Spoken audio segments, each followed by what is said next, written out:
हरेक बिहानीले उमङ्गका साथ दिनको अस्तित्व बोकेर आएको हुन्छ। त्यसैगरी उदाउन लागेको घामको किरणले पनि स्वस्फूर्त रूपमा आफ्नो आकार बोकेर आएको हुन्छ। तपाई पनि आफ्नो अस्तित्वको पहिचान गर्नुहोस्। तपाईको दिनको सुरुवात हामी गर्नेछौँ। नमस्ते, a very good morning everyone and welcome to the morning at 8। This is me Pramila Karki. आजको यो नयाँ श्रृङ्खलामा यहाँहरूलाई स्वागत गर्न चाहन्छु। सदा जस्तै आज पनि हामी फाइनल्ली कार्यक्रममा उपस्थित भइसकेका छौँ र यहाँहरूले हामीलाई जुन किसिमको माया र साथ दिइराख्नु भएको छ यसको लागि विशेष धन्यवाद। यस कार्यक्रममा हामी विभिन्न क्षेत्रबाट समाजप्रति सकारात्मक योगदान पुर्याउनु भएका व्यक्तित्वहरूको अन्तर्वार्ता गर्दै आइराखेका छौँ र आजको श्रृङ्खला अलिकति विशेष रहनेछ। यहाँहरूले अत्यन्तै मन पराउनु भएको व्यक्तित्व, यहाँहरूले अत्यन्तै खोजिराख्नु भएको व्यक्तित्व, विशेष गरेर विभिन्न माध्यमबाट उहाँलाई हेरिराख्नु भएको छ। धेरै भूमिका नबाधिकन म उहाँको परिचय दिँदै कार्यक्रममा स्वागत गर्न चाहन्छु। गजलकार, लोकप्रिय गजलकार प्रदीप रोदन आज हामीसँग हुनुहुन्छ र उहाँले लेख्नुभएका गजलहरूलाई विशेष गरेर यहाँहरूले अत्यन्तै रुचाइराख्नु भएको छ। अझै टिकटकमा निकै भाइरल हुने गरेको छ हिजो आज। सो म ढिला नगरिकन उहाँलाई कार्यक्रममा स्वागत गर्न चाहन्छु। प्रदीपजी नमस्ते। नमस्ते। Good morning. मर्निङ हजुर। Welcome to the morning at. Thank you. आराम हुनुहुन्छ? एकदमै। कस्तो चल्दैछ जिन्दगी? ठिकै हजुर। ठिकै चलिरहेछ। अब चल्ने कसरी हो त थाहा छैन होइन। यद्यपि ससाना आफ्ना रहरहरूसँगै सजिलैसँग चलेको छ। सजिलै आफै चलिराखेको छ कि चलाइराख्नु परेको? अलिअलि बल त गर्नु परिहाल्छ। अलिअलि बल त गर्नु परिहाल्छ। अलिअलि काम क्रिया भनौँ न, कर्म त गर्नु परिहाल्छ। यद्यपि ठिक छ। अब यहाँको परिचयको क्रममा मैले तपाईँलाई गजलकार भने, त्यो बाहेक अब अलिकति आध्यात्मिक व्यक्ति पनि हुनुहुन्छ तपाईँ, किनभने तपाईँ ओशोको सन्यासी पनि हुनुहुन्छ। त्यो फ्लेभर कार्यक्रममा डेफिनेटली आउँछ होला होइन। र अलिकति आध्यात्मिक कुराकानी पनि गरौँला। तपाईँ आध्यात्मिक व्यक्ति हो कि अध्यात्मतर्फ लम्की राख्नु भएको छ, या तपाईँ कस्तो व्यक्ति हो? अब यस्तो छ, यो आध्यात्मिक व्यक्ति नै भन्नको अब त्यसको लागि त थुप्रो साधना गर्न बाँकी छ होइन। त्यसको निकट त हरेक मान्छे हुन्छ, सबै मान्छे हुन्छ। त्यो अङ्कुरण कहिले हुन्छ भन्ने कुरा हो। त्यो आध्यात्मतिरको प्रेम, अब स्वयंभित्रको प्रेम त जसलाई पनि हुन्छ होइन। त्यो म भित्रको प्रेम, आत्मासँगको प्रेम हुँदै आध्यात्मतिर जाने हो। आध्यात्मको नजिक छु म, तर यसका लागि गर्नुपर्ने धेरै साधनाहरू छन्। अब हामीले दुनियाँ निहालेर हिँडिरहेका छौँ, बाहिर हेरिराख्छौँ। बाहिर हेरिराख्दा चाहिँ जस्तो तपाईँ हाँसिदिनु भयो भने मलाई खुसी हुन्छ, म हाँसिदिएँ भने तपाईँलाई खुसी होला। एकजनाले मिठो बोलिदियो भने तपाईँ खुसी हुनुहुन्छ। नमिठो बोल्ने बित्तिकै हाम्रो चित्त दुख्छ होइन। जब खुसी अरूको हातमा राखियो भने हामी खुसी हुन नसकिने रहेछ। भनेको सबैभन्दा ठुलो ज्ञान के? आत्मज्ञान होइन। आफूलाई निहाल्नु। संसार निहालेर मान्छेले खुसी पाएनन् भने आफूलाई निहाल्न थाल्ने रहेछन् होइन। जब संसार निहाल्दा आफूलाई खुसी बनाउन सकिँदैन, अरूको हातमा आफ्नो खुसी दिइन्छ। यावत कुराहरू छन्। अब जिन्दगी भोगाइले थोरै चाहिँ आध्यात्मिकतातिर लम्काउन थाल्यो। 2 वर्ष जस्तो भयो। संसार निहाल्न सहज छ, तर आफैलाई निहाल्न एकदमै गाह्रो छ नि हैन। गाह्रो छ। बाहिर हेर्न अधिकांश मान्छेले सक्दैन पनि। यस्तो पनि छ, अब आफूलाई निहाल्न पनि सक्छ मान्छे, तर आफूलाई खोट लाउन चाहिँ सक्दैन कि। बुझ्नु भएन? आफूलाई अरूलाई चाहिँ दोष दिन पनि सक्छ अनि आफूलाई चाहिँ कम दोष दिन्छ मान्छेले स्वयं आफूलाई चाहिँ। कहिलेकाहीँ सम्झाउँदा तैँले यो गल्ती गरे हो त भन्ने हुन्छ, तर त्यही कुरा अर्कोले भन्यो भने तपाईँले गल्ती गर्नु भएको थियो नि भने चाहिँ कहाँ गर्नु, मैले गरेको थिइनँ भन्छ। आफूलाई निहाल्न असाध्यै गाह्रो छ। आफूलाई निहाल्न गाह्रो छ। अब निहाल्ने पनि के बाहिरी स्वरूप निहाल्ने कि आफ्नो हृदयलाई निहाल्ने भन्ने कुरा हो होइन। अब आफ्नो स्वरूप निहाल्न त सजिलै पनि छ। त्यसो त भन्ने गरिन्छ दुनियासँग झुट बोल्न सकिन्छ तर आफैसँग सकिँदैन भनेर, तथापि मान्छेले फेरि कोसिस चाहिँ जारी राख्छ आफैसँग पनि झुट बोल्ने होइन। त्यो एकदमै प्रयास गरिराख्छ।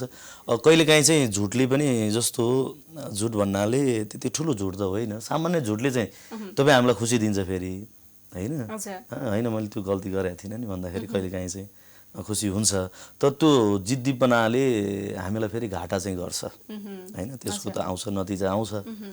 रिसेन्टली त त्यो तत्काल चाहिँ मैले यस्तो गरेको थिइनँ नि भनेर जित्न सकिएला, आफूले आफूलाई जित्न नि सकिन्छ क्या झुटमा पनि, तर त्यो लङ टर्ममा जाँदाखेरि चाहिँ समस्या भइहाल्छ, गाह्रो हुन्छ। अब यहाँ विशेष गरेर अहिलेको युवा पुस्ताहरूदेखि लिएर हरेक खालको पुस्ताहरूलाई अत्यन्तै उहाँहरूको मन मस्तिष्कमा बस्न सफल हुनुभएको छ र म आफै पनि त्यसको एउटा ज्वलन्त उदाहरण हो। मैले पनि यहाँको गजलहरू अत्यन्तै हेर्छु, सुन्छु, मलाई अत्यन्तै मनपर्छ। मलाई खुसी लागेको छ तपाईँसँग यसरी कुराकानी गर्न पाउँदा है।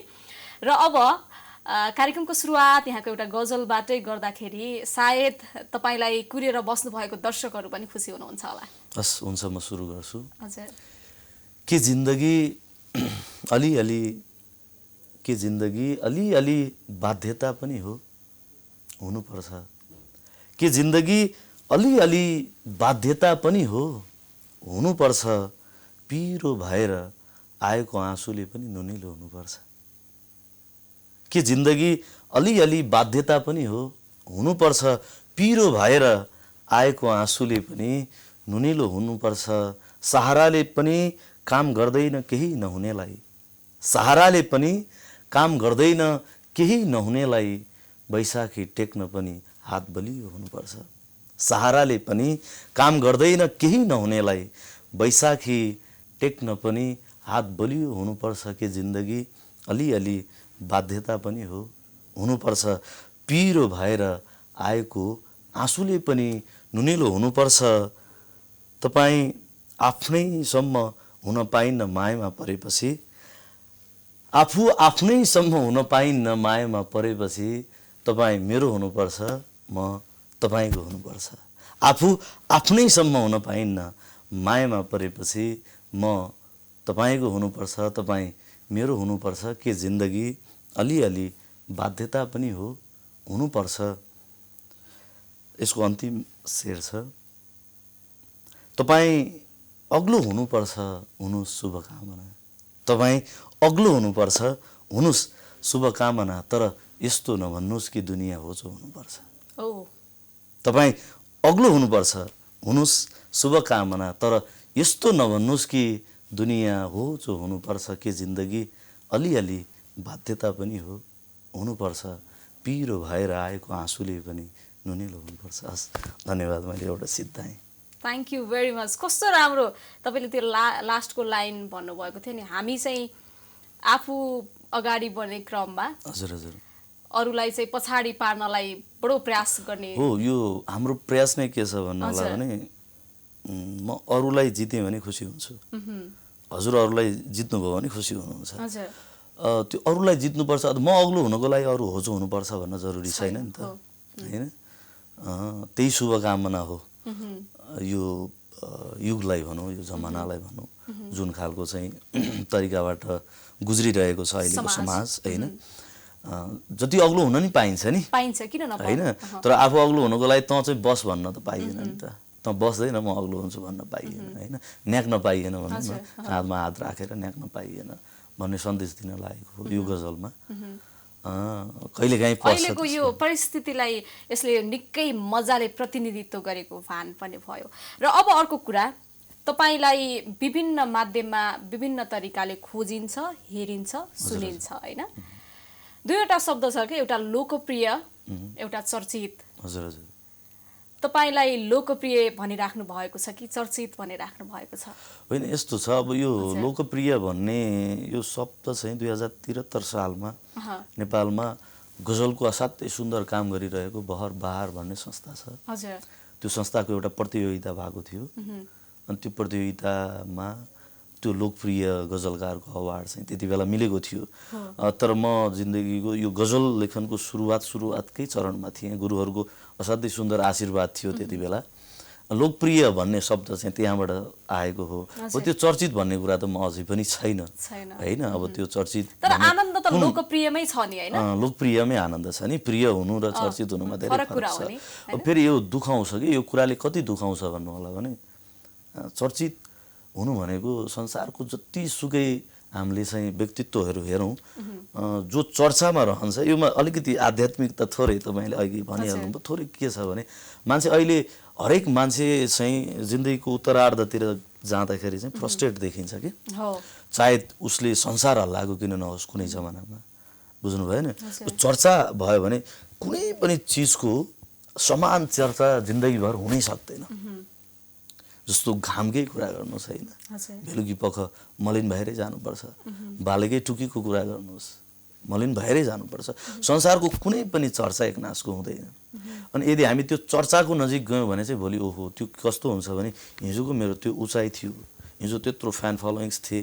त्यत्रा मान्छेहरू मेरो नजिक हुन्थे त्यत्रा क्यामेराहरू आउँथे अहिले खै त भन्ने आउँछ त्यस कारणले गर्दा हामी चर्चा र चर्चितको अगाडि पछाडि दौडियौँ भने चाहिँ त्यो फ्रस्ट्रेसन आउँछ यद्यपि म त्यो चर्चाको नजिक पनि छैन म चर्चित पनि छैन होइन तर प्रिय हुन सकियो भने चाहिँ तपाईँ दुईजना तपाईँ सबैको प्रिय हुन त को सक्छ र होइन यहाँ भगवान त अब स्वयं चाहिँ किता काटमा छन् होइन यत्रो धर्म छ यहाँ भगवानसँग त एकवटा चाहिँ धर्मको चाहिँ उसले अर्को धर्मको लागि भगवान ठान्दैन भने हामी त व्यक्ति हौँ होइन प्रिय चाहिँ तपाईँ पाँचैजनाको प्रिय हुनुभयो भने तपाईँ बाँचुन्जेल म बाँचुन्जेल म प्रिय नै भइराख्छु त्यो चर्चा चाहिँ भइराख्दैन त्यस कारणले गर्दा बरु थोरै नै हौँ दुई चारजनाकै माझ किन नहौँ तर प्रिय हौँ भन्ने हो अर्को कुरा तपाईले गजल लेख्न थाल्नु भएको 2070 सालदेखि हो यसरी हेर्दा तपाईँ 7 वर्ष मात्रै भयो होइन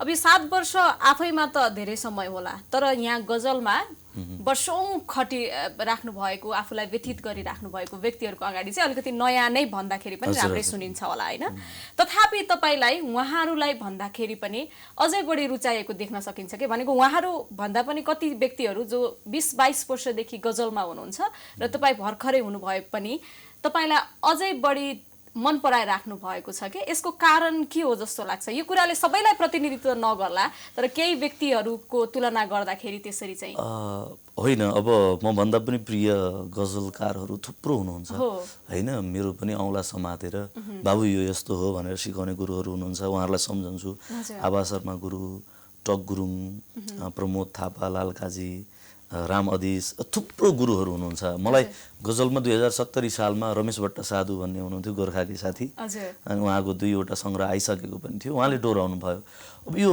प्रियको नजिक धेरै कुरा हुन्छ मलाई चाहिँ जहाँसम्म लाग्छ यो भित्र व्यक्तिको आफ्नो व्यक्तित्व हुन्छ उसले दिने प्रत्युत्तर हुन्छ धेरै कुरा हुन्छ म भन्दा पनि प्रिय सर्जकहरू धेरै हुनुहुन्छ हैन म त्यहाँ छु भन्ने मलाई लाग्दैन तर मलाई म उभिरहँदा चाहिँ जस्तो तपाईसँग म अहिले उभिएँ भने म अहिले गजल त वाचन गरिरहन्छु तर म गजलकै लागि भनेर उभिराखेको चाहिँ हुँदैन किनभने यो सम्पत्ति हो तपाईसँगको चिन्जान मेरो सम्पत्ति हो हैन मसँगको चिन्जान तपाईको सम्पत्ति हो र मैले चाहिँ गजल लेखेर मैले जोडेका हरेक साथीहरू मेरो लागि चाहिँ मूल्यवान छन् हैन र उहाँहरूलाई गर्नुपर्ने त्यो के हुन्छ भने तपाईले सुनिदिनु भएको छ न भयो भने न मैले बोलेको आनन्द आउने हो कसैले नै सुनिदिएन भने के मजा आएन त्यसकारणले गर्दा मेरो रचनामा त केही पनि छैन त्यो प्राण त जब कसैले सुनिदियो भने आउँछ भनेपछि उहाँहरूसँग गर्ने व्यवहार के त मेरो लागि त उहाँहरू भन्दा ठुलो को हुन्छ अनि मैले गर्ने खालको व्यवहारको कुरा हो र अर्को म दुःखको नजिक छु दुःखको नजिक छ हुन त हरेक मान्छे दुःखको नजिक हुन्छ दुःखलाई जित्ने प्रयास गर्ने हो जित्न त कहाँ सकिन्छ सकिँदैन हैन अब सिद्धार्थ गौतम चाहिँ दरबारबाट निस्केर हिँडेका हुन् दुःखकै नजिक हिँडेका हुन् हैन अब जित्न त सकिँदैन जित्ने प्रयास गर्ने हो अघि भनियो आफूलाई निहाल्ने प्रयास गर्ने हो माया मिलेको हो यो मेरो सौभाग्य हो मसँग त्यस्तो केही गुण छैन यद्यपि मलाई माया मिलेको छ त्यसको लागि चाहिँ म सम्पूर्ण साथीहरूलाई जसले सुनिदिनु भएको छ माया गरिदिनु भएको छ आभारी पनि छु मेरो सौभाग्य हो मसँग त्यो क्षमता छ छैन मलाई थाहा छैन तर मेरो सौभाग्य तपाईको क्षमताकै कारणले गर्दा मलाई लाग्छ तपाईलाई रुचाइ राख्नु भएको छ अर्को कुनै एउटा गजल सुनौ होला अहिले हुन्छ म सुनाउँछु एउटा नयाँ गजल सुनाउँछु तपाईलाई है जुत्ता देख्नेले पनि मोजा देख्न पाएको छैन जुत्ता देख्नेले पनि मोजा देख्न पाएको छैन भन्नुस् त यहाँ कसले व्यथा लुकाएको छैन जुत्ता देख्नेले पनि मोजा देख्न पाएको छैन भन्नुस् त यहाँ कसले व्यथा लुकाएको छैन प्रतियोगिता थियो जिन्दगी झल्किने तस्बिरको प्रतियोगिता थियो जिन्दगी झल्किने तस्बिरको प्रतियोगिता थियो जिन्दगी झल्किने तस्बिरको विजेताले पानामा केही बनाएको छैन। प्रतियोगिता थियो जिन्दगी झल्किने तस्बिरको विजेताले पानामा केही बनाएको छैन। धेरै वर्षदेखि बच्चाहरूले छोई खेलिरहेछन्। धेरै वर्षदेखि बच्चाहरूले छोई खेलिरहेछन्। सरकार धन्न तारमा बिजुली आएको छैन। धेरै वर्षदेखि बच्चाहरूले छोई खेलिरहेछन्। सरकार धन्न तारमा बिजुली आएको छैन। उज्यालोले खान्छ बरु उज्यालो हेर्ने आँखा। उज्यालोले खान्छ बरु उज्यालो हेर्ने आँखा।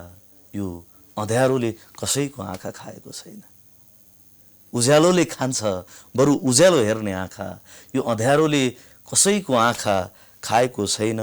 पर्खाल लगाएर बसिसकेछ तिम्रो सहर।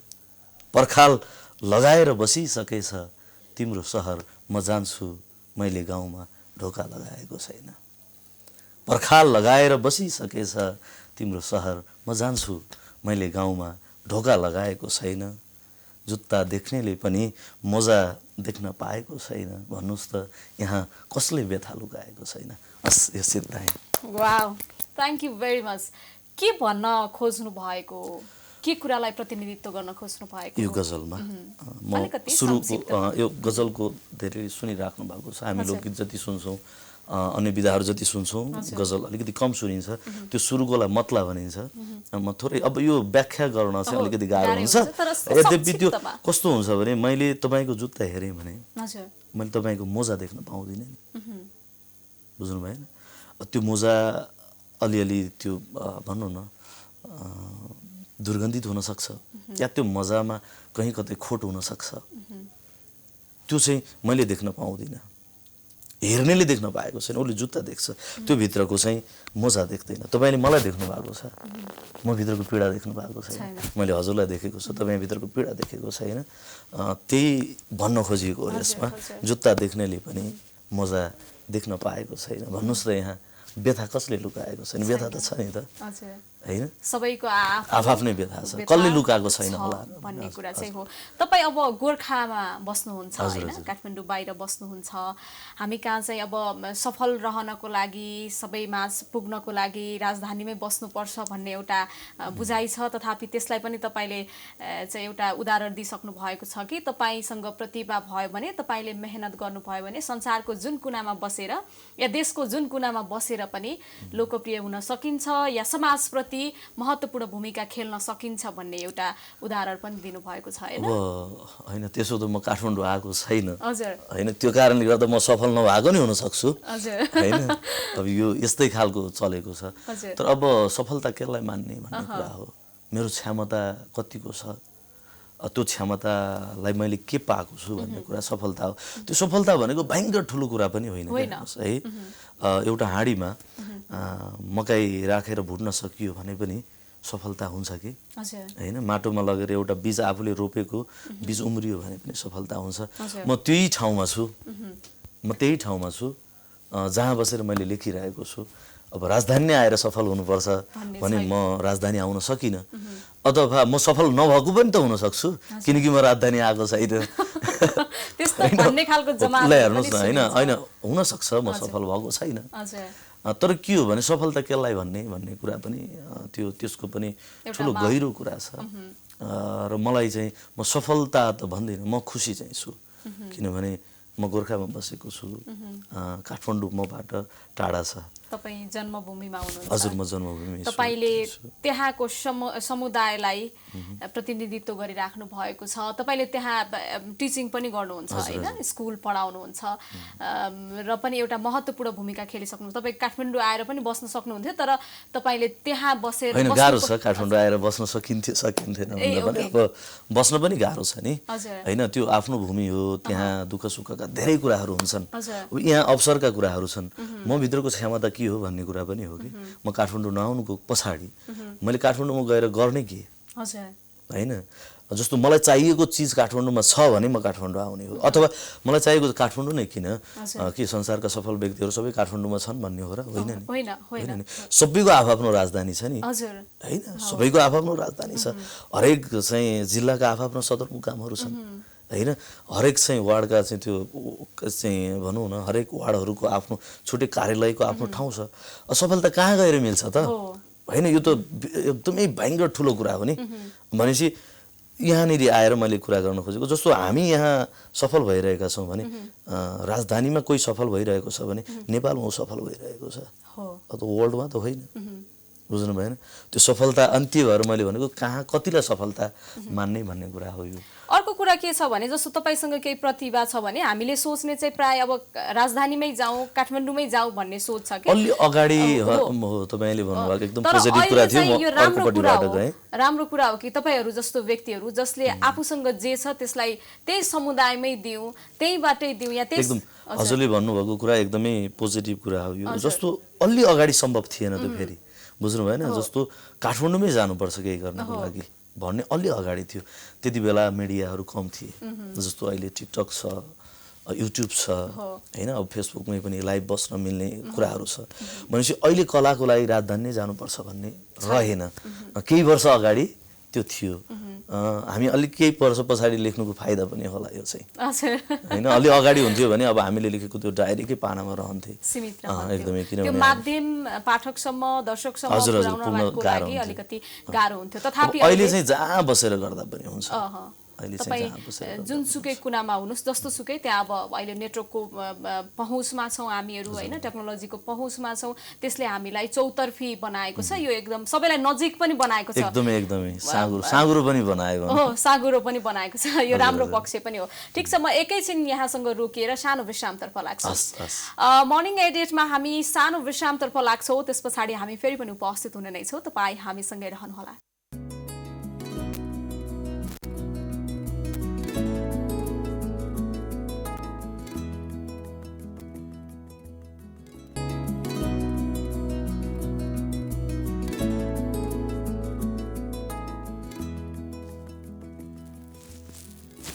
हजुर यो सानो विश्राम पछाडि यहाँलाई कार्यक्रममा पुनः स्वागत गर्न चाहन्छु प्रदीपजी यहाँलाई पनि पुनः कार्यक्रममा स्वागत गर्न चाहन्छु अब हामीले यसरी हेर्दा त तपाईको गजल सुन्ने हेर्ने दर्शक पाठकहरू हेर्दाखेरि चाहिँ अहिले त अब हेर्ने माध्यम भएकोले पनि मैले तपाईहरुलाई दर्शक पनि भनिराखेको छु है पहिला चाहिँ गजल पाठक भनिन्थ्यो पढ्ने चलन थियो हैन अहिले चाहिँ अब दर्शकमा परिणत भइसक्नु भएको छ यो राम्रो पक्ष पनि हो हैन कुन खालको व्यक्तित्वहरूले कुन पुस्ताको व्यक्तित्वहरूले तपाईलाई बढी फलो गरेको र तपाईलाई मन पराइराख्नु भएको भान हुन्छ तपाईलाई यस्तो छ म माया प्रेमको अलिक कम लेख्छु सायद अलि पछि लेख्या भएर पनि होला त्यसो त प्रेम के होइन भन्ने कुरा रहन्छ फेरि जस्तो मैले चाहिँ अघि लेखेँ बिजुलीको तार छोएर बसिरहेका बच्चाहरू गाउँमा कयौं वर्षसम्म चाहिँ बिजुली जाँदैन है तारमा झुन्डिएर खेलिरहेका हुन्छन् बच्चाहरू त्यसैमा धन्न सरकारले बिजुली पठाइदिएको भए त त्यहाँ दुर्घटना हुन्थ्यो नपाएरै पनि खुसी छौँ भन्ने आशय मैले त्यतिखेर थोरै व्यङ्ग्यात्मक पनि थियो त्यो मलाई चाहिँ ठ्याक्कै यही समूहले बढी रुचाएको भन्ने कम छ यो समूह चाहिँ मेरो मैले लेखिरहेको चाहिँ मेरो गजलले यो उमेर समूहलाई बढी छोएको छ भन्ने चाहिँ छैन मसँग नजिकै बस्नुहुने 60-65-70 वर्षसम्मका व्यक्तित्वहरू पनि खुसी नै हुनुहुन्छ किनकि जिन्दगी सकेसम्म अब जिन्दगी लेख्न त कसले सक्छ र हैन हाम्रो हातमा छैन जिन्दगी लेख्न सकिँदैन बल गर्ने हो ठ्याक्कै यही उमेर समूह भन्ने छैन तर अहिले कस्तो भएको छ भने युवा पिँढीमा पनि असाध्यै रुचाइएको छ अनि प्रेमै मात्र रुचाइन्छ भन्ने पनि होइन रहेछ हैन मनमा लागेको कुरा त लाग्दो रहेछ नि त जसलाई पनि उमेर भन्ने हुँदो रहेछ कि मनमा लागेको कुरा चाहिँ जस्तो त्यो सानो बच्चालाई उसको बुझ्ने शैलीमा छ भने उसले पनि मन पराउने रहेछ तपाईले कसरी भन्नुहुन्छ भन्ने कुराले पनि अर्थ मैले कसरी मेरो प्रस्तुति कसरी दिइरहेको छु त्यहाँ प्रयोग भएका शब्दहरू कस्ता छन् भन्ने कुरा पनि हुँदो रहेछ अनि ठ्याक्कै मायाकै कुरा चुम्बनकै कुरा मात्र चल्छ भन्ने पनि होइन रहेछ नि त संसारमा धेरै कुरा छ अब यो कलाकारितामा त हिजोको कुरा हो भने त फेसन जति चलेको थियो आज दुःख पनि त त्यतिकै चलेको छ नि दुःखलाई हेर्दैन र मान्छेले हेर्छ नि भनेपछि हेर्नको लागि यही चिज चाहिन्छ भन्ने होइन तर त्यहाँ केही चिज चाहिँ हुनुपर्छ जस्तो यही चिज चाहिन्छ भन्ने चाहिँ होइन तर केही चिज चाहिँ हुनु पर्यो दुःखभित्र पनि जीवन छ भने महसुस गर्न सकिन्छ त्यहाँ लगेर आफूलाई उभ्याउन सकियो भने किन नसुन्ने भन्ने हुन्छ तपाईले बोलिरहेको कुरामा मेरो पनि जिन्दगी छ भने हजुर मैले पनि कहिलेकाहीँ त्यो भोगेको छु भने मलाई छुने भयो नि। अब अहिले चाहिँ युवा साथीहरूको पनि माया मिलेको छ। जस्तो तपाईलाई प्रदीप रोदन भनेर चिनाएको गजल चाहिँ कुन हो जस्तो लाग्छ, जुन गजल अत्यन्तै धेरैले रुचाउनु भयो? त्यति बेला सबै गजलहरूलाई नै त्यतिकै मन मलाई त्यति बेला चाहिँ एउटा थियो, त्यो गजल सुनाउँछु म तपाईँलाई। त्यसपछि अर्कोले अलिकति मलाई टेवा दिएको हो। सुरुमा चाहिँ तिमी अर्कै कि भयो भन्ने खबर कानमा पर्यो, तिमी अर्कै कि भयो भन्ने खबर कानमा पर्यो, त्यही दिनबाट जिन्दगी डुबानमा पर्यो। तिमी अर्कै कि भयो भन्ने खबर कानमा पर्यो, त्यही दिनबाट मेरो जिन्दगी डुबानमा पर्यो। पुरा भयो परालहरूको गुन्द्री बन्ने सपना, पुरा भयो परालहरूको गुन्द्री बन्ने सपना, जब चोटै चोट खाएको हतासो तानमा पर्यो। पुरा भयो परालहरूको गुन्द्री बन्ने सपना, जब चोटै चोट खाएको हतासो तानमा पर्यो। आफ्नो आफ्नो भाग्य भनेको यही हो सायद, आफ्नो आफ्नो भाग्य भनेको यही हो सायद, एउटा फुल मन्दिरमा पर्यो अर्को चिहानमा पर्यो। आफ्नो आफ्नो भाग्य भनेको यही हो सायद, एउटा फुल मन्दिरमा पर्यो अर्को चिहानमा पर्यो। मैले बाँच्नकै लागि रङ फेरेको हुँ महोदय, मैले बाँच्नकै लागि रङ फेरेको हुँ महोदय, यस्तै भो एउटा बकुल्लो कागको बथानमा पर्यो, यस्तै भो एउटा बकुल्लो कागको बथानमा पर्यो। यो थियो। यसले मलाई काठमाडौँसम्म डोराएको गजल चाहिँ यो थियो। त्यसपछि गजलका अग्रज व्यक्तित्वहरूको साथ मिलेको थियो मलाई। दोस्रो गजल सुनाउँछु। मलाई लगेर गाडी दिनुहोस्, मलाई लगेर गाडी दिनुहोस्, जिम्मा माटोलाई दिनुहोस्, मलाई लगेर गाडी दिनुहोस्, जिम्मा माटोलाई दिनुहोस्, यो उनी बसेको छाती हो आगो नलगाइदिनुहोस्। मलाई लगेर गाडी दिनुहोस्, जिम्मा माटोलाई दिनुहोस्, यो उनी बसेको छाती हो आगो नलगाइदिनुहोस्। मैले हजुरकै खुसीको लागि मर्ने निर्णय गरेँ, मैले हजुरकै खुसीको लागि मर्ने निर्णय गरेँ, अन्तिममा अब एकपटक त मुस्कुराइदिनुहोस्। मैले हजुरकै खुसीको लागि मर्ने निर्णय गरेँ, अन्तिममा अब एकपटक त मुस्कुराइदिनुहोस्। आमा मरेको खबर छोरालाई सुनाइदिए हुन्छ, आमा मरेको खबर छोरालाई सुनाइदिए हुन्छ, आमा मरेको खबर छोरालाई सुनाइदिए हुन्छ, छोरा मरेको खबर आमालाई नसुनाइदिनुहोस्, छोरा मरेको खबर आमालाई नसुनाइदिनुहोस्। डाक्टर साहब म चामल बेचेर जचाउन आएको हुँ, डाक्टर साहब म चामल बेचेर जचाउन आएको हुँ, बिन्ती मलाई खाली पेटमा खाने दबाई दिनुहोस्। डाक्टर साहब म चामल बेचेर जचाउन आएको हुँ, बिन्ती मलाई खाली पेटमा खाने दबाई दिनुहोस्। मलाई लगेर गाडी दिनुहोस्, जिम्मा माटोलाई दिनुहोस्, यो उनी बसेको छाती हो आगो नलगाइदिनुहोस्। यसको अन्तिम शेर छ। भगवान तपाईँले आजसम्म मलाई रुवाउनु भयो, भगवान तपाईँले आजसम्म मलाई रुवाउनु भयो, आज मृत जन्मेको यो बच्चालाई पनि रुवाइदिनुहोस्। भगवान तपाईँले आजसम्म मलाई रुवाउनु भयो, आज मृत जन्मेको यो बच्चालाई पनि रुवाइदिनुहोस्। हस्, धन्यवाद। यो सिद्धाएँ मैले।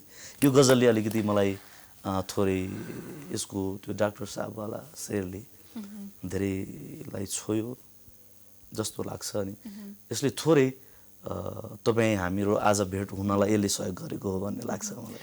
यो गजल मैले धेरैचोटि धेरै माध्यमबाट सुनेको छु कि, र अहिले भर्खरै सुन्दाखेरि पनि यो समाजलाई सर्लङ्ग त्यहाँ देखिएको छ हैन, एउटा एउटा तरिकाले। हजुर हजुर। विभिन्न खालको दृश्यहरू दिमागमा आएका छन्, अवस्थाहरू दिमागमा आएका छन्। त्यो यो समाजलाई प्रतिनिधित्व गरेको छ, यो समाजको व्यथालाई प्रतिनिधित्व गर्नुभएको छ। अत्यन्तै राम्रो लाग्यो मलाई। विशेष धन्यवाद। फेरि पनि यसरी प्रत्यक्ष सुन्ने अवसर मिल्यो हैन। हजुर। अब जस्तो तपाईको उद्देश्य चाहिँ तपाई लेखिराखेको यति धेरै रुचाउनु भएको व्यक्तित्वलाई मैले यो प्रश्न सोध्न कतिको जायज हुन्छ या हुँदैन? तपाई किन लेखिराख्नु भएको छ? तपाईले के लेख्न खोजिराख्नु भएको छ या के लेखिरहनु भएको छ? अब यस्तो छ, दुनियाँ लेखेर सिद्धिने दुनियाँ होइन। हजुर। म दुनियाँ लेख्न सक्दिनँ। हजुर। मेरो त्यो बसको कुरा पनि होइन। मैले जिन्दगी पाएको छु, मेरो जिन्दगी मैले पाएको त होइन, होइन, म पनि एउटा सिर्जना नै हुँ। मेरो रहरले होइन, मेरो चाहनाले, तपाईँको चाहनाले हामी आएका होइनौँ, हामी उही अस्तित्वको चाहनाले आएका होलौँ, होइन। मैले अस्तित्व लेख्न सक्दिनँ, यद्यपि मलाई लेख्न खोजेँ भने के होला, होइन, मैले मलाई चाहिँ लेख्न प्रयास गरेँ भने के होला भन्ने कुरा मात्र हो। जहाँसम्म लाग्छ म आफूलाई लेख्छु, कति सक्छु, कहाँसम्म सक्छु, व्यवहारले कहिलेसम्म दिन्छ, र अब केही बन्नका लागि, केही गर्नका लागि मैले लेखिरहेको छैन। मैले तपाईँसँग कुराकानी पनि भएको थियो, केही समय मिडियामा बिताएँ, गीति कथाहरू चलाउँथेँ। मेरो त्यो खालको प्याटर्न चाहिँ त्यही पहिलेदेखिको अलिकति दुःखको नजिक चाहिँ म थिएँ। अनि त्यो छोडिसकेपछि अब के गर्ने भन्ने खालको कुरा रह्यो मसँग। अनि होइन, गजल लेख्न सक्छु त भन्ने लाग्यो। अनि गजलमा पनि ठ्याक्कै माया प्रेमका कुराहरू नआइकन त्यही गीति कथाको चाहिँ ढाँचाबाट भनौँ न थोरै दुःखसँग नजिक रहेँ र दुःख नै खोज्न थालेँ। फेरि यो संसार जे खोज्यो त्यही पाइने संसार हो कि दुःख खोजे एकदम तपाईँ के चाहनुहुन्छ, जे खोज्यो त्यही पाइन्छ। हामी चोकमा उभिरहेका एउटा यात्रु न हौँ, होइन। तपाईँ केमा जाने, तपाईँको कुरा रह्यो त्यो कुरा अस्तित्वले जुटाइदिन्छ, हेर्नुहोस्, होइन। त्यस कारणले गर्दा अब मैले केही लेख्न नसके पनि मैले मलाई लेख्ने प्रयास चाहिँ गर्छु। त्यति नै, म मेरो सन्तुष्टिको लागि लेखिरहेको छु। आत्मसन्तुष्टिको लागि लेख्नुहुन्छ। ठ्याक्कै के कुराले प्रोत्साहन गर्छ? जस्तो तपाईँ कुनै गजल लेख्दै हुनुहुन्छ भने त्यो अवस्थाले तपाईँलाई छुनको लागि, त्यो जुन अवस्था तपाईँले देख्नुहुन्छ त्यस पछाडि नै तपाईँले लेख्नुहुन्छ नि, घरमा कल्पना गरेर यत्तिकै त त्यसरी प्रेसर दिएर लेखिँदैन होला, लेखिँदैन। त्यो एउटा वास्तविकताको नजिक कतिको पुग्न जरुरी छ? पर्यो नि, पर्यो, त्यो ठ्याक्कै ठक्कर लाग्नै पर्यो। तपाईँ कतिपय कुरा कस्तो हुन्छ भने काँडाले तपाईँलाई घोचिदिँदा घोचेकै बेलामा तपाईँले ऐया भन्नुहुन्न कि, त्यसको पनि एउटा दूरी छ, केही समय लाग्छ क्या तपाईँलाई त्यो ऐया महसुस हुनलाई। हजुर हजुर। त्यो कहाँ ठोकिया छ नि, त्यो यति लामो जिन्दगी बाँचेर आइसक्यो, म कहाँ ठोकिएँ होला, हजुर कहाँ ठोकिनु भयो होला, त्यतिखेर ऐया भन्न नसके पनि त्यो कहीँ न कहीँ हामीमा त्यो खालको ठक्कर त छ नै। अनि त्यो हिजो मैले 10 वर्ष अगाडि भएको मेरै जिन्दगीको पनि त्यो ऐयापना हुनसक्छ, त्यो आत्थो आज भएको हुनसक्छ, अथवा मसँग हिँडिरहेका मेरा साथीहरूकै दुःख हुनसक्छ, त्यो मेरै आँखाले देखेको मेरै गाउँको दुःख हुनसक्छ। म कहिलेकाहीँ सहर आउँछु, जसरी आज आएँ, त्यो बेलामा मैले देखेको चाहिँ पीडाहरू हुनसक्छ, व्यवस्थाहरू हुनसक्छ। त्यो कहिले देखियो भन्ने कुरा चाहिँ हुँदैन, तर कहीँ ठ्याक्क त्यो खालको चाहिँ चिज आइदिइहाल्छ। अनि आएपछि यसलाई कसरी राम्रो बनाउने, यसमा सन्देश कसरी राख्न सकिन्छ भन्ने कुरामा बल गर्ने दोस्रो प्रयास हुन्छ। त्यो छुन चाहिँ कतिपय चाहिँ रिसेन्टली दुःखले चाहिँ तपाईँ घटनास्थलमै छोइदिइहाल्छ, छोइदिइहाल्छ। सुखले चाहिँ अलि ढिलो छुन्छ। अनि जिन्दगीको त्यो चिज चाहिँ, असली चिज चाहिँ सुख भन्दा पनि सुख पाए त असाध्यै राम्रो कुरा भइहाल्यो, तर सुख पाइएन भने के गर्ने, होइन। जिन्दगी चाहिँ के हो, सुख चाहिँ के हो त भन्ने कुरा हो। जस्तो मलाई जहाँसम्म लाग्छ, ढोकामै बसेर चाहिँ एउटा जनावर भनौँ, कुकुर भनौँ, खुसी भइरहेको हुन्छ। खान दियोस् नदियोस्, उसको मालिक आएपछि ऊ पुच्छर हल्लाउन थाल्छ, वरिपरि गएर घुम्न थाल्छ। तपाईँको के हो, कर्तव्यभित्रको कुरा रहन्छ, त्यो सृष्टिको आफ्नै खालको कर्तव्य छ कि, होइन। अब त्यो त्यसरी जाँदाखेरि मेरो कलमको पनि आफ्नै कर्तव्य होला, मैले कलम चलाएपछि। अनि सबैको मन राख्न त अघि नै भने जस्तो अब भगवानको त एउटै हुनु भएन यहाँ भने, सबैले सबैको मन राख्न त सक्ने कुरा गाह्रो छ। त्यसको जिम्मा पनि व्यक्ति एक्लैले लिने कुरा पनि भएन, होइन। धरती नै आफैले सम्हाल्छु जसरी त्यो त सम्भव छैन। मैले मेरै कुरा सम्हाल्दिन सकेर भइहाल्थ्यो। त्यो सबैजनाले आफूलाई सम्हाल्न र आफ्नो दायित्व निर्वाह गरे भने। तर गाह्रो छ। फेरि यस्तो पनि छ, आफूलाई सम्हाल्न सक्ने मान्छेले म सक्छु, अर्को सक्छ भन्न खोजेको होइन। जसले आफूलाई सम्हाल्न सक्यो नि, उसले दुनियाँ सम्हाल्दिन नि सक्छ। त्यो चाहिँ हुन्छ। दुनियाँ सम्हाल्नेले आफूलाई नसम्हाल्न नि सक्छ। हेर्नुहोस्, बुझ्नु भएन, कत्रो चाहिँ सिद्धहस्त व्यक्तित्वहरू चाहिँ हेर्नुहोस् त, भने आत्महत्या गर्यो भन्ने सुनिन्छ है, यस्तो गर्यो भन्ने सुनिन्छ। कहाँ छ उनीहरूको प्रोफाइल, कहाँ छ, धन सम्पत्ति अथाह छ, त्यत्रो सुरक्षा छ, त्यत्रो चिज छ, तर आफूलाई सम्हाल्न सक्दैन, मनलाई सम्हाल्न सक्दैन। तर आफूलाई जसले सम्हालेको छ, त्यसले चाहिँ गर्न सक्छ। तसर्थ पनि म भन्ने गर्छु कि तपाईँ को हो, तपाईँ के का लागि हो, तपाईँ के गरिराख्नु भएको छ भन्ने कुरा चाहिँ हरेक व्यक्ति छर्लङ्ग हुन जरुरी छ। र त्यो तपाईँले एकैचोटि हुने कुरा पनि होइन। तपाईँले जीवनमा प्रयास गरिराख्नु भयो भने एक दिन तपाईँले आफूलाई केही हदसम्म भए पनि भेटाउनु भयो भने समाज आफूलाई भेटाएको दिन आउँदा आनन्द आइहाल्छ, आनन्द आउँछ होइन। तर त्यो त्यति सजिलै गर्ने भेटिने कुरा पनि होइन। कोसिस चाहिँ जारी राख्नुपर्छ। अर्को एउटा गजल सुनाउँ होला। म तपाईँलाई सुनाउँछु एउटा, यो रिसेन्ट जस्तै लेखेको हो। स्वादको यो परिभाषा चान्चुन रहेनछ, स्वादको यो परिभाषा चान्चुन रहेनछ, गाँसमा लागेको आँसु रहेछ नुन रहेनछ। स्वादको यो परिभाषा चान्चुन रहेनछ, गाँसमा लागेको आँसु रहेछ नुन रहेनछ। सोच्थेँ आँगन भए पुग्छ आफ्नालाई, सोच्थेँ आँगन भए पुग्छ आफ्नालाई, पुगेन मेरो आँगनमा बिस्कुन रहेनछ, पुगेन मेरो आँगनमा बिस्कुन रहेनछ। मेरो आफ्नै सास पो रहेछ उडिरहेको, मेरो आफ्नै सास पो रहेछ उडिरहेको, तिम्रो मण्डपमा उडेको बेलुन रहेनछ। मेरो आफ्नै सास पो रहेछ उडिरहेको, तिम्रो मण्डपमा उडेको बेलुन रहेनछ। स्वादको परिभाषा चान्चुन रहेनछ, गाँसमा लागेको आँसु रहेछ नुन रहेनछ। म डुब्दा एउटा डोरी फाल्यो दुश्मनले, म डुब्दा एउटा डोरी फाल्यो दुश्मनले, के गर्नु साथीहरूसँग यति गुण रहेनछ। म डुब्दा एउटा डोरी फाल्यो दुश्मनले, के गर्नु साथीहरूसँग यति गुण रहेनछ। यसै फर्किएँ बाँध बाँधेर फर्किन्छु सोच्थेँ, यसै फर्किएँ बाँध बाँधेर फर्किन्छु सोच्थेँ, तिम्रो जिन्दगीमा कतै साउन रहेनछ। यसै फर्किएँ बाँध बाँधेर फर्किन्छु सोच्थेँ, तिम्रो जिन्दगीमा कतै साउन रहेनछ। स्वादको यो परिभाषा चान्चुन रहेनछ, गाँसमा लागेको आँसु रहेछ नुन रहेनछ। हस्, यो सिद्धाएँ मैले। Thank you so much, thank you. अब अर्को कुरा, तपाईँ पेसाले शिक्षक हुनुहुन्छ, तपाईँलाई धेरैले अब शिक्षक भन्दा पनि गजलकारै भनेर चिन्नुहुन्छ, तथापि तपाईँलाई धेरैले शिक्षक पनि भनेर चिन्नुहुन्छ। दुवै तपाईँलाई चिन्ने पहिचानहरू हुन्, तपाईँले गर्नुभएको कर्म पनि हो होइन।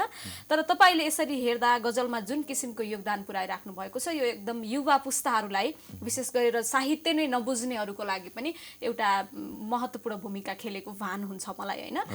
र यो गजलको यात्रा, साहित्यको यात्रालाई अगाडि बढाइराख्दा यसले चाहिँ तपाईँको जीवन स्तरलाई कसरी उकासिराखेको छ, या तपाईँ जहाँ हुनुहुन्थ्यो त्यही हुनुहुन्छ? किनभने तपाईँका विभिन्न कार्यक्रमहरू भएको पनि देखिन्छ, तर त्यसलाई अलिकति म व्यावसायिकता पनि जोडिराखेको छु। कस्तो भूमिका खेलिराखेको छ या कस्तो अवस्था छ अहिले? त्यही त मैले अघि नै भनिसकेँ, सबैभन्दा ठुलो धन जस्तो तपाईँको खल्तीमा पैसा छ, हजुर, अथवा तपाईँको ब्याङ्कमा पैसा छ होइन, तपाईँसँग एटिएम छ। मान्छेको जिन्दगी यस्तोसम्म हो कि कुनै दिन ऊ एटिएम लिएर त्यहाँ जानसम्म नसक्ने हुनसक्छ है। लिएर जाने, डोराएर जाने मान्छे पाउनु सबभन्दा ठुलो कुरा हो एक हिसाबले। अब हजुरले भनेको त्यो व्यावसायिकतातिर चाहिँ नेपाली गजल अलिअलि उन्मुख भएको छ। सुरुवाती क्षणमा चाहिँ हामी यत्तिकै जान्थ्यौँ होइन, टिका लगाइदिनुहुन्थ्यो, सम्मान गरिदिनुहुन्थ्यो, त्यसले भेट्थ्यो। तर अहिले चाहिँ थोरै पारिश्रमिकका कुराहरू आएको छ गजलमा। अब अहिलेको प्रोग्रामहरूमा चाहिँ, अहिले हामी बस्ने गरेका चाहिँ स्टेज प्रोग्रामहरूमा चाहिँ समय हेरी चाहिँ तपाईँले कतिवटा गजल वाचन गर्नुहुन्छ, तपाईँको त्यहाँ कतिको चाहिँ बसाइरहन्छ, त्यो हेरेर दिन थालिएको छ, पारिश्रमिक दिन थालिएको छ। त्यसले अब ठ्याक्कै चाहिँ जिन्दगीलाई माथि पुर्याइहाल्ने अवस्था चाहिँ छैन अझै पनि। तर मलाई पनि के लागिरहेको भने, के प्रयास गरिरहेको भने, मैले कहिलेसम्म लेखौँला मलाई नै थाहा छैन होइन, जिन्दगीले कुन मोडमा लिएर जान्छ मलाई थाहा छैन। तर कम्तीमा भोलि तपाईँ हाम्रा छोरा छोरीले, पछि आउने पुस्ताहरूले, उसले गजल लेख्दा चाहिँ कम्तीमा राजधानीमा बसेर एउटा कोठा लिएर कोठा भाडा तिर्न सकोस् र कुनै जागिर खान नपरोस्, त्यतिसम्म भइदिए हुन्थ्यो। हाम्रो पालामा त त्यो भएन होइन। त्यो हुन्थ्यो भने त 70 सालतिर म पनि उठेर आउँथेँ कि होइन, अथवा धेरै साथीहरू आउनुहुन्थ्यो कि।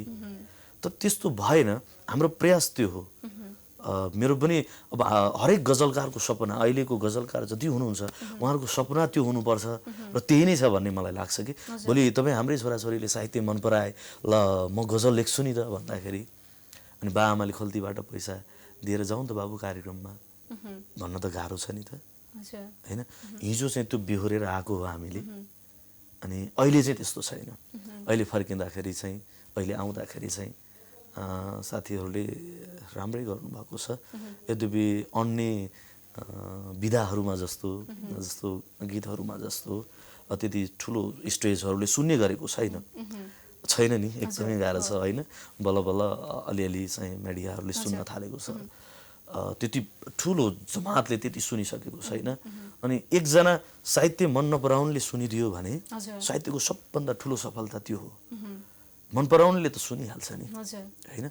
यसको व्यापकता हुन जरुरी छ। अहिले साथीहरू खुब लागिरहनु भएको छ यसलाई चाहिँ प्रचार भनौँ न, गजल फैलाउनु यो महत्त्वपूर्ण भूमिका पनि देख्न सकिन्छ, जसले गर्दा युवा पुस्ताहरूलाई नै यतातिर ध्यान आकर्षित आओस् पनि र भोलिको दिनमा उनीहरू चाहिँ वर्षमा 2-3 वटा चाहिँ उनीहरू स्टेज प्रोग्राममा गए भने सामान्य जिन्दगी है, त्यो असाध्यै सुन्दर जिन्दगी त्यो त अब सम्भव भएन। सामान्य जिन्दगी के हो, त्यसलाई चाहिने कम्तीका कुराहरू, आधारभूत भन्दा अलिकति माथि उठेर कम्तीमा के चाहिएला भन्ने कुरा होइन, कम्तीमा मात्र पुग्न सक्यो भने हुन्छ के, धेरै चाहिन्छ भन्ने पनि होइन, त्यतिको हुन सक्दियो हुन्थ्यो भन्ने लाग्छ। अब हाम्रो पालामा भएन, प्रयास हो हाम्रो, तर अहिले सम्बोधन गर्नुभएको छ, असाध्यै खुसी लाग्छ। अब अर्को कुरा जस्तो कुनै पनि क्षेत्रलाई माथि उकास्नको लागि अब त्यहाँ देशको राजनीति पाटोहरू या देशको सरकारको ध्यान कति छ या त्यसले कस्तो भूमिका खेलिराखेको छ भन्ने कुरा महत्त्वपूर्ण हुन्छ हैन। त्यही त साहित्य।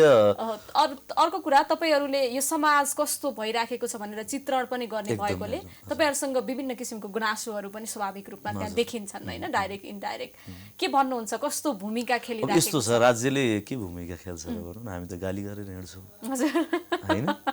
अब राज्य भनेकै, अब यो संयन्त्र भनेकै चाहिँ तपाईँ हामीले चिनेकै हाम्रै नेताहरू हुन् भने जस्तो होइन। देश त त्यो मात्र होइन नि त होइन। यो बुझ्नुपर्ने कुराहरू धेरै छ। गहिराइमा जाँदा चलाउने उहाँहरूले हो। जस्तै कुनै घरको चाहिँ म त्यो घरको ज्येष्ठ हुँ अथवा म त्यो घरको मालिक हुँ भने घर त मालिकले मात्र चल्दैन नि, चल्दैन। सुन्नुपर्छ हरेक बच्चाहरूले के भनिरहेका छन्, के मागिरहेका छन्, के खोजिरहेका छन्, कहाँ खेलिरहेका छन् होइन। एउटी आमाले एउटा सानो बच्चो चाहिँ फोहोरको नजिक गयो भने थुतेर लिएर आएको जस्तो यो राज्य संयन्त्रले चाहिँ त्यस्ता मान्छेहरूलाई थुतेर अलिकति चाहिँ सफा ठाउँमा लिएर आएर राख्नुपर्ने होइन हो नि। यहाँ त राजधानी नै त्यस्तो छ, धकालेर फोहोरमा पठाइदिएको जस्तो छ। अनि हामीलाई किन मन पराउने कि मैले तपाईँलाई गाली गरेँ भने तपाईँले मलाई किन मन पराउने होइन। मैले तपाईँको केही दोष देखाइदिएँ भने अनि राइटरलाई चाहिँ राज्यले किन हेर्थ्यो, हेरेको छैन जस्तो लाग्छ मलाई। अब यहीँबाट इन्डियामा जाने हो भने सायरहरूका गजलका शेरहरू भनेर शपथ खान्छन् त्यहाँका मन्त्रीहरू, त्यहाँको नेताहरूलाई हेर्नुहोस् होइन। अब यहाँ चाहिँ के भन्छ अरे त्यसले, कवि के अरे त्यसले, कविता भन्छ, त्यसले गजल भन्छ भनेको जस्तो हुन्छ। त्यस्तो होइन। अब यो हामीहरूले यहाँ यो छ भनेर मैले के देखाउन सक्छु र अर्कोले कति देखाउन सक्छ र, तर सबैले देखाएको कुरालाई मनन गरिदियो भने त राज्य सही ठाउँमा आउन सक्थ्यो, प्रयास गर्ने हो भने होइन। प्रतिवेदन एउटैले देखाएको अथवा अर्को एउटैले देखाएको होइन, तर जतिजनाले देखाइरहनु भएको छ त्यो देखाएका कम्तीका केही चिजहरू त हामी हटाउन सकिन्छ कि भनेर नजिक आइदिए हुन्थ्यो। हामीलाई त नजिक आइदिएकै मनपर्छ के अरे। अब उहाँहरूलाई हामी राइटरहरू नजिक गएको मन पर्दैन होला, सायद उहाँहरूको चरित्र त्यहाँ देखाएको भएर पनि त्यो स्वीकार्य नभएकोलाई। हामी कार्यक्रमको एकदमै अन्तिममा छौँ। अन्तिममा यहाँको एउटा गजल सुनेर कार्यक्रमलाई हामी समापन गर्नेछौँ। हस्, म सुनाउँछु, एकदमै छोटो सुनाउँछु भने है। आफ्नाहरू छँदै थिए पाप गर्न, आफ्नाहरू छँदै थिए पाप गर्न, तिमी किन आयो थपथाप गर्न। आफ्नाहरू छँदै थिए पाप गर्न, तिमी किन आयो थपथाप गर्न। नत्र यो जिन्दगी कसरी काट्नु, नत्र यो जिन्दगी कसरी काट्नु। केही त चाहिन्छ पश्चाताप गर्न, केही त चाहिन्छ पश्चाताप गर्न। आफै पनि त सकिएछ आगो, आफै पनि त सकिएछ आगो। आयो थियो मलाई सखाप गर्न।